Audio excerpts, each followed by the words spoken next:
We all differ in our number of hippocampal neurons and the amount of this enzyme and the amount of myelin and all the biology we know, all the individual differences. A last disorder that winds up being interesting. There is a type of epilepsy which, when you have it, something happens to your religious belief system. And this is one of its characteristic features. Epileptic seizures, as I think we've discussed in here, have characteristics as to what part of the brain they originate in.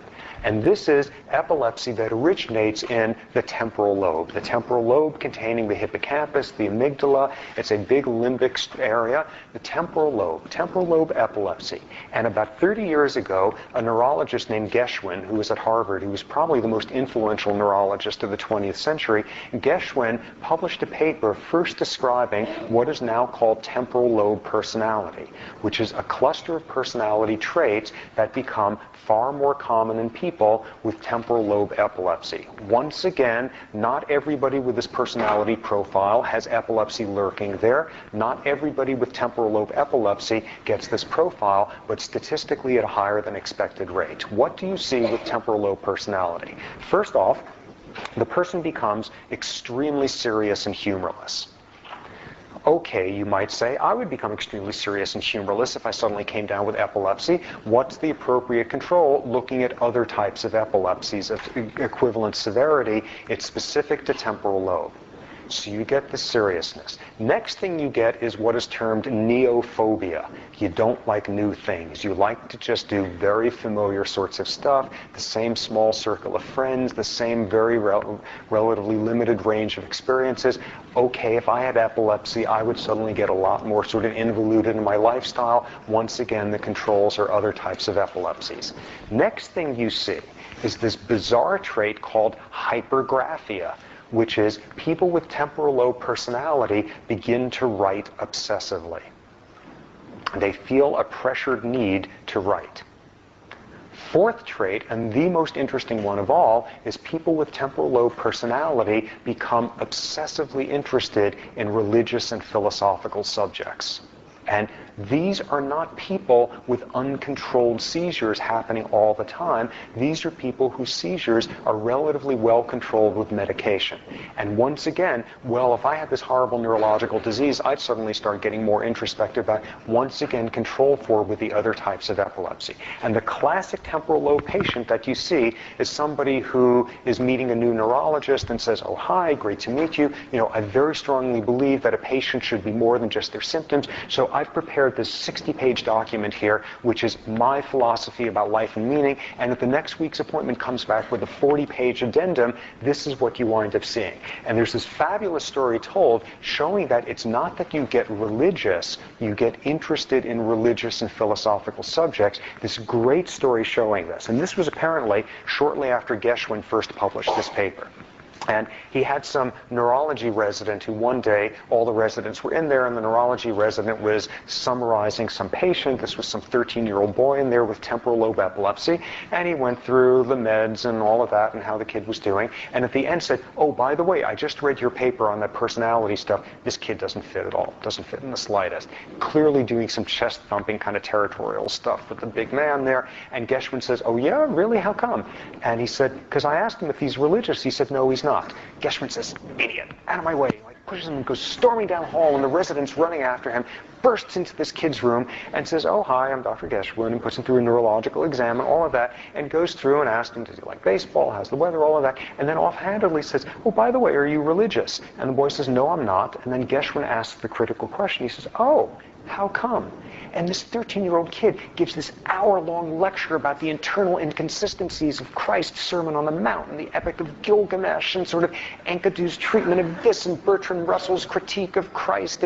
And like Geschwin just leaves the residents in their torture to listen to this kid for an hour. And it's not becoming religious, it's becoming fascinated with the subject. And there's even been a paper published in a neurology journal doing this sort of paleoforensic neurology by a neurologist speculating someone who in history had temporal lobe epilepsy, and this was St. Paul. St. Paul, who had seizure auras, as documented. No evidence that the guy was particularly humorous. The guy was hypergraphic as hell, and clearly had a very strong interest in religious and philosophical subjects. And, this is fun, but what do you make of the fact that somebody has an uncontrolled seizure in this part of the brain for 30 seconds once every 6 months, and they become more interested in religious subjects? And at the end of the handout, I cite a novel that was published a couple of years ago called Lying Awake, fabulous novel by Mark Salzman, talking about a nun who is in the middle of a rather dispiriting life experience as a nun. It has not been what she was hoping for. It has mostly been empty ritual, and in the last few years, she's been having religious visions. And this is the most exciting thing that has ever happened to her. What she also has to admit is she has kind of become a star of her convent after being this very peripheral nobody, and they're publishing books about her visions, and people are coming to see her. And what becomes apparent halfway through the book is that she has a tumor in her temporal lobe, which is causing temporal lobe seizures. And suddenly, what does it mean that this is what these visions have been about? What does it mean that this is something that somebody in a white coat would call a disease? Is this a disease, and do I want my disease cured? Do I want this taken away from me? And it's an extraordinary novel, absolutely getting these features of temporal lobe personality and getting at this issue, which now is the core of what this whole lecture has been. What do we do with something like this? What do we do with the possibility that have an uncontrolled burst of action potentials in one part of your brain for 30 seconds every 6 months, and in a somewhat deterministic way that makes you more interested in religious subjects?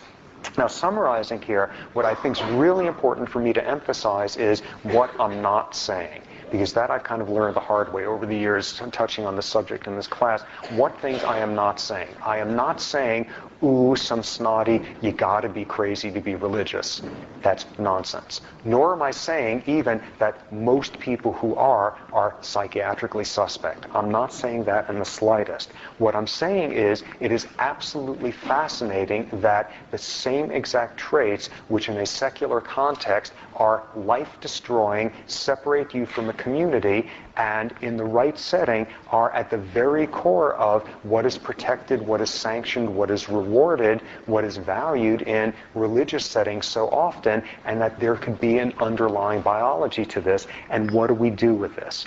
What's most interesting here is, even if this describes one single person, I mean, to put cards on the table, I was raised in an extremely religious Orthodox upbringing, and I had a complete break with it when I was about 14, and that process of completely breaking to the point now where I have no religion, I have no spirituality, I'm utterly atheist, and in passing, it is probably the thing I most regret in my life, but is something I appear not to be able to change. The process of getting to that point, I view in retrospect as one of the most defining things in my life, the process of turning into that person from who I was. What are we to make of the possibility that each one of us goes through some equivalent version in our life deciding how religious or irreligious we are going to be? For a lot of us, that are among the most defining features of who we are, where we have wound up with this and how we got there. What do we make of the fact that even if there's one case in all of human history of someone who got to wherever they were